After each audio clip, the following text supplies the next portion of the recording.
terus terang aja kalau kita bicara negatif, betul. Artinya kita bisa menjadi bodoh, kita bisa menjadi hanya pekerja, hanya sebagai korban dari Industrial 4.0 atau Omnibus Law itu sendiri dari investasi. Sebenarnya undang-undang Omnibus Law itu adalah undang-undang yang mengcover semua kebutuhan ya. Mulai kebutuhan milenial sampai kebutuhan senior milenial saya bilang ya. Artinya gini, kalau kita bicara milenial, mereka nggak mau kerja office hour loh, 9 to 5 nggak mau dia.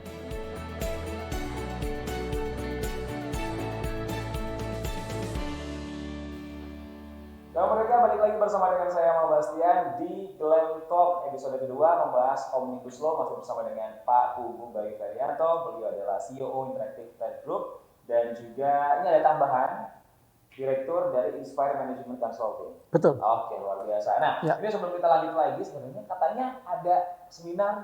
Oh iya, ada seminar. Oleh Trade Group, gimana Pak? Nah, rencananya kami itu untuk memperjelas fungsi dari Undang-Undang 11 2020. Ini sangat penting bagi para HRD nih. Para HRD pengusaha, mulai sekedar UMKM sampai menengah, boleh ikut, boleh join. Kita ada seminar untuk mengupas bagaimana pengaruhnya Omnibus Law terhadap peraturan perusahaan atau peraturan kerja bersama, PPKB-nya. Jadi langsung ke aplikasi. Ini apa yang dibahas, apa yang perlu dirubah, apa yang perlu disesuaikan. Silakan join ke seminar kami. Oke, baik. Nanti akan ada kepoin aja. Ya. Iya, kepoin aja. Siap. Sekaligus nanti akan kita munculkan di sini begitu ya kalau Siap. Dan kita balik lagi membahas mengenai Omnibus Law. Hari ini saya mencoba untuk menggali dampak positif dan juga dampak negatif betul. yang lebih luas lagi. Kita mulai dari pandangan publik dulu tentang Omnibus Law. Seperti apa, Pak? Oke. Nah, kalau pandangan publik, mau cerita gini nih Mas Amal. Dari Litbang Kompas nih ya, datanya. 50% lebih bahwa mereka yakin Omnibus Law mendatangkan investasi. Nah, ini yang kita cukup mengejutkan ya, bahwa 30% tidak yakin, 13,5 tidak tahu, dan 0,9 tidak jawab. Artinya sebelum undang-undang ini disahkan waktu itu, beberapa teman-teman sudah di Indonesia nih yang ngambil Litbang Kompas ya, sudah merasa bahwa ini bisa menarik investasi nih. Karena lebih mudah dan lebih ramah terhadap investor. Itu sih poinnya. Oke, itu pandangan publik. Namun dari sisi yang lain, apakah publik juga melihat di situ ada kekurangannya, Pak? Nah, kalau investasi asing masuknya yang sempat di episode sebelumnya saya tanyakan, berarti investor lokal pun bisa jadi terancam dong keberadaan investor asing. Ya, artinya gini, kalau kita melihat apakah ada dampak negatif nih dari Omnibus Law, kita melihat terus terang dari setiap produk yang dihasilkan selalu ada plus dan minus. Ya kan, artinya ada yang tersakiti, ada yang diuntungkan. Ya kita lihat mana lebih banyak mudaratnya, lebih manfaatnya. Kan begitu. Nah, terus terang aja kalau kita bicara negatif, betul. Artinya kita bisa menjadi bodoh, kita bisa menjadi hanya pekerja, hanya sebagai korban dari Industrial 4.0 atau Omnibus Law itu sendiri dari investasi. Karena orang-orang asing kan mulai masuk nih. Kalau kita lihat dari undang-undangnya, kalau dulu rencana penggunaan tenaga kerja asing harus disampaikan ke Kementerian Tenaga Kerja. Setelah kementerian setuju, penempatannya pun atau intannya juga harus ditempatkan di mana harus jelas. Hari ini nggak perlu, hanya rencana doang. Kita serahkan ke pemerintah. Nih aku punya rencana nih, 3 orang untuk posisi ini. Selesai. Kita tinggal hire orang untuk masuk. Artinya bagi pekerja kita yang kelihatan tidak ada profesinya di lokal, contoh sebagai CTO lah, Chief Technology Officer. Kalau orang kita tidak mencapai kompetensi tertentu, berarti orang asing bisa masuk. Yes. Bukan tidak mungkin pekerja asing akan masuk. Karena beberapa perusahaan membutuhkan sesuatu yang lebih cepat. Bayangkan hari ini kita dituntut untuk barang jasa yang murah. Tapi kos produksi nambah terus, UMK nambah terus, listrik naik terus. Gimana nih? Akhirnya cari efisiensi. Nah, orang lokal tidak ada yang bisa berikan, ambil orang luar. Pada saat ambil orang luar itu ada knowledge masuk juga kan? Yes. Kepada orang lokal dibuat menggantikan. Jangan lupa. CTO itu. Betul. Ada negatif juga ada positif. Ketika CTO ini masuk, dia transfer knowledge. Kemudian dia merasa cocok dengan Indonesia. Dia beli properti. Diizinin tuh sekarang. Orang asing juga bisa beli properti hari ini. Cuman bangunan vertikal ya. Nah artinya yang lagi berdiri di sebelah-sebelah kita ini ya, itu akan full occupy. Nah ketika full occupy, apanya full occupy? Enggak.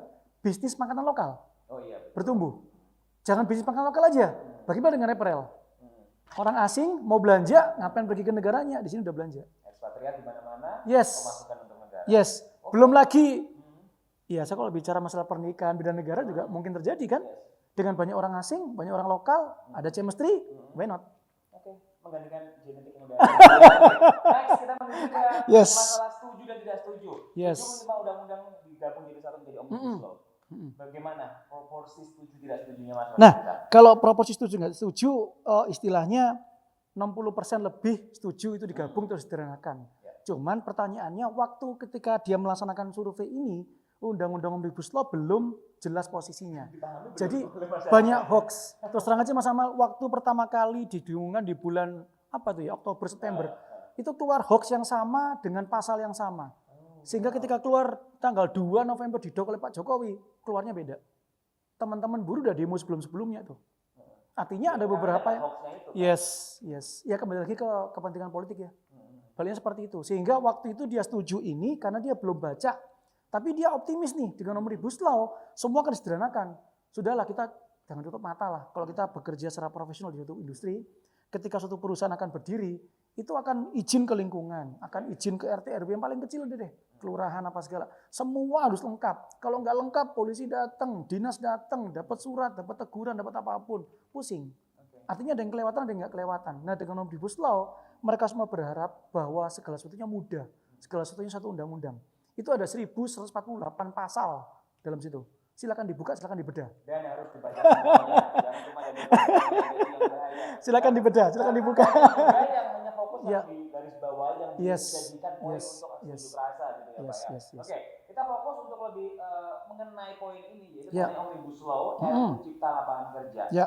Ini ada 2 RUU Omnibus Law yang diajukan pemerintah di Januari 2020 kemarin. Ada RUU Cipta Lapangan Kerja 11 klaster, RUU Perpajakan 6 klaster. Kita boleh bedah tipis-tipis. Yes, kita bicara 11 klaster tenaga kerja ya, cipta lapangan kerja. Kita bicara masalah penyederhanaan izin berusaha. Kalau dulu ada SIUP, ada TDB, ada macam-macam. Sekarang ini cukup, ya kan? Kemudian kita bicara masalah persyaratan investasi. Artinya investasi asing berapa persen, lokal berapa persen. Itu juga disederhanakan juga. Kemudian kita bicara masalah tenaga kerjaan. Ini yang banyak rame. Ini yang banyak bersinggungan dengan karyawan atau dengan langsung dengan rakyat. Sehingga kita akan ribut dari sini nih. Kemudian ada persyaratan dan kemudahan UMKM. Dan kan seperti visi beliau ini, meng-create entrepreneur lebih banyak. Kemudian kita bicara kemudahan berusaha juga, kita bicara dukungan riset dan inovasi, kita bicara administrasi pemerintahan, kita bicara pengenaan sanksi, kita bicara pengadaan lahan, kita bicara investasi dan proyek pemerintah, dan yang terakhir kita bicara kawasan ekonomi. Yang paling seksi yang disorot yang mana ini Pak? Nah saat ini yang paling banyak disoroti adalah yang poin 4, kemudahan perlindungan UMKM dan ketenagakerjaan tuh. Nah, 2 poin ini yang menurut saya pribadi itu cukup riskan dan cukup apa ya? Kalau kita lihat hambatan ya hambatan, kalau kita lihat peluang ya peluang. Artinya gini, hambatannya gini. Hari ini investor asing datang ke Indonesia itu nggak melulu duit gede. Artinya dengan duit level UMKM atau UKM, dia ngandeng orang lokal, dia ngandeng partner lokal, dia bisa bikin bisnis di sini. Dengan syarat yang sangat mudah tuh, dengan perpajakan yang mungkin tidak terlalu susah. Nah ini yang cukup bahaya. Artinya pemain lokal, kalau kita tidak aware, ternyata rumput laut dibikin gini bisa juga ya. Nah kita nggak kepikiran tuh, tapi orang asing kepikiran. Kalau kita lihat yang ada di Bali itu, yang hari ini pariwisatanya mati, sekarang kan mereka ke pertanian, ke lahan ya. Nah itu kan banyak granola, banyak apa mente yang semula dibuang-buang di sana, sekarang dibuat oleh makanan ringan dan yang datang oleh bule Australia itu. Kan sekelas UMKM tuh. Iya benar Pak. Bener ya, bukan pabrik loh. Tapi dia udah kelola dengan barang orang lokal. Meskipun kiblatnya orang bule ini juga, kita blended, kita bantu ekonomi lokal. Tapi bahayanya mereka yang ngambil profit lebih banyak loh. Setuju. Ini peluang yang kita harus, kalau bilang peluang-peluang, tantangan-tantangan. Kalau kita nggak aware, ini apaan sih? Kalau seperti hari ini kita bilang ya, ada klien yang bilang, Pak, porang Pak. Porang itu kan seperti umbi-umbian. Orang Indo nggak tahu untuk apa, tapi orang China, orang lain tahu bahwa ini untuk obat dan bisa dipakai berbagai macam. Kita hanya tanam aja nih. Nah orang asing yang kelola, lu kalau tanam besar umbinya jangan segini nih, minimal harus 3 sini, 3 ini, beratnya sekian, standar tercapai, harga udah naik nih. Sementara petani kita nggak paham. Nah ini hati-hati nih. Tapi ini saya sama sini ngikut ya. Tantangannya adalah memaksa kita untuk lebih cerdas, Yes. lebih kreatif, Yes. gitu ya. Bukan cuma fokus kulit manis ada ekstraknya, bukan Setuju. masih banyak yang bisa dieksplorasi di bumi Nusantara. Gitu Betul. Ini juga yang mungkin bisa menjadi jawaban dari teman-teman atau kawan Merdeka yang tanya mengapa buruh menolak RUU itu. Ya. Sampai sekarang itu apa? Bukannya kalau ada demo 1, 2, 3 itu kan ada apa ya sih? Ada respon feedbacknya sih Pak. Ya. Sampai sekarang apa yang? Nah jadi gini Mas Amal, saya mesti fair, saya mesti ngomong jujur bahwa hubungan industrial hari ini itu nggak pernah seimbang. Di mana timbangan ke pekerja atau buruh selalu lebih bawah dibanding pengusaha. Karena kita nggak memungkiri bahwa buruh itu ada ketika pengusaha mendirikan perusahaan. Sehingga kalau ketentuan ini dikembalikan ke perusahaan, bukan nggak mungkin hak-hak normatif akan dilanggar nih. Ini yang teman-teman buruh mungkin akan khawatir nih. Nah ini kita harus mulai hati-hati sikapi. Betul. Selama ini gua kerja, gua males, UMR naik tuh. Nah, next perusahaan yang akan ngitung productivity, ngitung profit. Nah ini kan bahaya banget. Nah itu yang mereka khawatir. Ya khawatir karena mereka kelihatan kurang mampu atau belum mampu, Pak. Sebenarnya bukan kurang mampu atau belum mampu. Dari perusahaan ya untuk mengedukasi Betul. ilmu Betul. lagi terus kepada para pekerja. Setuju. Tapi tidak memungkiri ya, saya juga pengusaha ini. Artinya kalau bisa, saya bayar kamu 1.000, lu kasih gua 3.000. Saya juga pengusaha kan, saya juga mikir seperti itu. Kalau aku bayar 1.000, lu hanya store 1.000, untung saya apa? Sehingga ini menjadi gap. Pinternya kamu, pinternya pegawai, pinternya buruh, balik ke perusahaan berapa persen nih? Kita akan hitung return to investnya berapa lama. Kalau nggak memungkinkan, ya lu nggak kasih, gua kasih kenaikan gaji atau penyesuaian. Sehingga ada hak normatif buruh yang semula diatur oleh pemerintah, dikembalikan ke perusahaan. Ini yang bahaya. Nah, salah satu bahaya yang digarisbawahi beberapa pihak itu adalah eksploitasi waktu jam kerja. Yes. Nah, gitu loh. Kalau misalkan diserahkan kepada perusahaan, bisa nggak ada office hour 9 to 5 dan sebagainya dong? Nah, jadi begini Mas Amal. Omnibus Law cukup apa ya? Kalau saya lihat itu cukup fair lah ya antara hak buruh dan hak karyawan. Artinya kita bicara di dalam hukum itu kan ketentuan khusus mengalahkan yang umum. Artinya Undang-Undang Omnibus Law mengatur seperti itu. Bagaimana dengan PPPKB-nya? Kalau PPPKB-nya sudah mengatur bahwa jam kerja 40 hari dalam seminggu, jam lembur maksimal 3 jam selama 1 hari, seminggu 14 jam, diikuti aja. Dia tidak ada eksploratif di situ. Memang Omnibus Law hanya menuliskan 6 hari kerja 1 hari libur. Tapi kalau di PPPKB mengatur 5 hari kerja 2 hari libur, it's okay. Pemerintah nggak bakal ngelarang kok. Dikembalikan ke PPPKB lagi. Yes, dikembalikan ke pengusaha dengan serikat pekerja atau serikat buruh atau karyawannya, silakan. Tapi kalau itu hitungannya secara coret-coretan aja gitu ya. Kalau untuk yang tadi diatur per minggunya berapa jam, itu apakah akan lebih baik dengan yang tadi dihitung per jamnya. Jadi kalau per jamnya misalkan, oke, hari ini aku mau kerja 12 jam atau 13 jam dikalikan yang duit per jam aja. Kalau mau saya kuat 15 jam ya why not? Kalau saya kuatnya cuma 8 jam atau 7 jam ya udah selesai. Nah, ini Mas Amal. Sebenarnya Undang-Undang Omnibus Law itu adalah undang-undang yang mengcover semua kebutuhan ya. Mulai kebutuhan milenial sampai kebutuhan senior milenial saya bilang ya. Artinya gini, kalau kita bicara milenial, mereka nggak mau kerja office hour loh. 9 to 5 nggak mau dia. Maunya dia per hour. Yes, dia maunya per hour. Sementara yang udah kita ini ya, maaf nih, gua nih udah terpola. 9 to 5 seperti ini, aku harus hadir, aku harus cek log. Nah, di Omnibus Law tuh benar-benar dilindungi tuh. Teman-teman yang mau bekerja secara per hour, ada pelindungannya, ada asosiasinya, ada perhitungannya. Nah, ini yang dipahami mungkin kurang holistik ya. Undang-undang Omnibus Law itu mengatur per hour dan eksploitasi. Benar, eksploitasi, tapi impact-nya ke kamu, kompensasi lebih, betul. Seperti itu. Jadi untuk ya kita bicara masalah creativity atau desain lah. Buatin saya desain sampai selesai untuk promo untuk apa. Kalau kita 9 to 5 dia pulang, desain belum selesai. Gimana deadline? Mau nggak mau kita harus eksploitasi. Dan ketika kita eksploitasi dapat lebih dia. Salary lebih, fasilitas lebih. Sehingga jangan dipahami bahwa operator yang kerja di konveyor berdiri 9 to 5 dia dieksploit. Enggak. Tetap kerja 9 to 5 dan 40 jam seminggu tetap kembali ke Undang-Undang 13. Artinya sesuatu pasal undang-undang yang tidak diatur di undang-undang yang baru, undang-undang lama berlaku dong.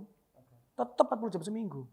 Win-win solution sebenarnya. Iya. Kalau kita bisa melihatnya lebih dalam gitu. Yes. Tapi kembali selalu ada sosok-sosok pembisik dan Anda sebagai pengusaha juga apa yang bisa ditekankan di sini dalam obrolan kita. Ini sekaligus juga menjadi last statement dari Abu. Ya boleh. Nanti gini, sebagai pengusaha saya melihat ada peluang cukup bagus di sini. Artinya kalau saya mau cambuk, saya punya karyawan, saya mau cambuk, saya punya omset hari ini, cukup mudah sekali. Karena oleh Omnibus Law dimudahkan.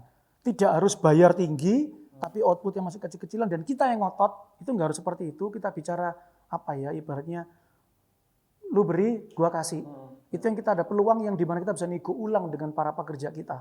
Satu. Yang kedua, untuk kita bicara fasilitas. Hari ini mau nggak mau kami juga berpikir nih, next untuk kita bicara kompensasi, pensiun apa segala, saya mulai memikirkan. Loh, kenapa kau memikirkan? Di undang-undang sudah diatur bahwa ini diturunkan apa segala. Jangan lupa ketika dia kerja sama kita dan dia pintar, kita nggak mau dia lepas. Kita harus pastikan bahwa masa depan dia juga terjamin dong. Dia punya berpiring Vocation yang bagus, Yes, kan? kalau tidak dia kabur, susah saya menggantikan. Jadi mau nggak mau ke depan saya sudah berpikir investasi untuk mereka nih. Lu kerja sama kedua 10 tahun nih ya, ini tanah lu boleh pakai. Artinya lu gak usah pikir untuk tempat tinggal, sudah siapin buat kalian. Artinya dia kerja lebih maksimal, lebih fokus. Tanpa memikirkan tahunannya naik berapa, tanpa memikirkan jam kerjanya, tanpa memikirkan semuanya. Pemikiran semacam ini sangat baik sekali kalau bisa dipikirkan oleh seluruh pengusaha. Apakah semua Amin. pengusaha di Indonesia itu ini? Pada prinsipnya Diarahkan ke sana atau tidak sebenarnya? pengusaha kita hari ini terus terang aja Mas Amal, dengan Omnibus Law ini ada yang mendukung, ada yang marah, ada yang tidak setuju. Pengusaha loh ya. Jangan bicara pegawai aja, bicara pengusaha pun ada yang nggak setuju nih. Kenapa seperti itu? Karena contoh paling gampang nih undang-undangnya JSN masalah BPJS. Hari ini kan kita tak tahu ya, saya nggak perlu ngomong bahwa BPJS itu nggak semua perusahaan ngasih tuh facility. Nah dengan adanya jaminan kehilangan pekerjaan, dan kalau buruh tahu, dia akan minta perusahaan daftar ke BPJS. Lu daftarin gua dong. Kalau besok lu punya perusahaan tutup, gua bisa dapat kompensasi nih 6 bulan. Kalau lu nggak daftarin gua, dan tiba-tiba perusahaan tutup, lu tinggal usir gua kayak anjing gitu. Ini yang jadi poin. Sehingga ada pengusaha yang ngapain? Karena ketika saya buka upah mereka, saya lapor ke negara. Perpajakan, nah, kan efeknya kemana. Jadi Omnibus Law ini nggak hanya buruh yang menolak. Di level pengusaha pun ada yang menolak. Satu itu. Dua, Pak, saya tuh nggak punya HRD yang kuat. Saya nggak punya negosiator yang baik. Bayangkan kalau tiap tahun UMK yang saya kirim adalah HRD ini. Bubar nanti perusahaan. Demo tiap hari di perusahaan. Ya kan? Kenapa nggak lu aja yang tetepin negara? Saya tinggal ikut nih. Kalau saya lihat secara hitung-hitungan omset masuk, secara profit masuk, saya mau ikut UMR. Kalau enggak, saya nego tuh buruh. Tapi hari ini kan enggak dikembalikan ke perusahaan masing-masing. Bayangkan kalau HRD-nya tidak sebagai negosiator yang baik. Bubar deh. Bayangkan kalau tiap hari demo, tuh ya kiriman nggak bisa keluar kan. Mereka akan bikin tenda, iya betul setuju. Jadi plus minus ya. Artinya yang menolak itu nggak hanya level buruh. Teman-teman kami di pengusaha pun saya percaya ada beberapa yang nggak pas dengan Omnibus Law. Tapi Yang tidak kita temukan gitu aksi unjuk rasa. iyalah. Dia pengusaha. Iyalah, gengsi dong. Antara gengsi Siap. atau Atau gimana? gimana? Ditantang pengusaha yang lain. Oke, kalau gitu. Setuju. Lebih lengkapnya, Yes. mereka bisa mengikuti seminar. Boleh Ya, dijelaskan? seminarnya rencana tanggal 14 Desember, mulai jam 2 sampai jam 5. Silakan kita kumpas tuntas. Artinya apa? Apa kewajiban, apa menjadi hak dari perusahaan yang berimbas ke peraturan perusahaan atau PKB. Sehingga di 2021, perusahaan tidak kaget dengan berlakunya Omnibus Law. Dan jangan lupa, Undang-Undang 11 2020 Omnibus Law ini berlaku sejak diundangkan, tidak berlaku surut ya. Kalau undang-undang lama berlaku surut terus tahun. Ini enggak loh, sudah berlaku per November. Bayangkan kalau ada yang pensiun di bulan Desember tuh. Pak, saya beri pesangonnya gimana nih? Peraturan perusahaannya bagaimana nih? Ikut aja seminarnya, ya. Check it out. Lengkapnya ikuti seminarnya Ya. yang bisa ditemukan langsung di Instagram Bayu Daryanto, Ya. dari @interaksi_contact, dan juga di @jatim. Informasinya semua Siap. ada di situ. Nanti untuk pendaftarannya juga di situ ya Pak ya? Yes, ada link pendaftaran juga. Lengkapnya ada di link yang ada di situ. Terima Oke. kasih banyak teman-teman kita. Terima kasih banyak Pak Kuku. Thank you Mas Amal. Bagi Yes, thank you. informasi yang sangat Thank you, thank you. Bye-bye.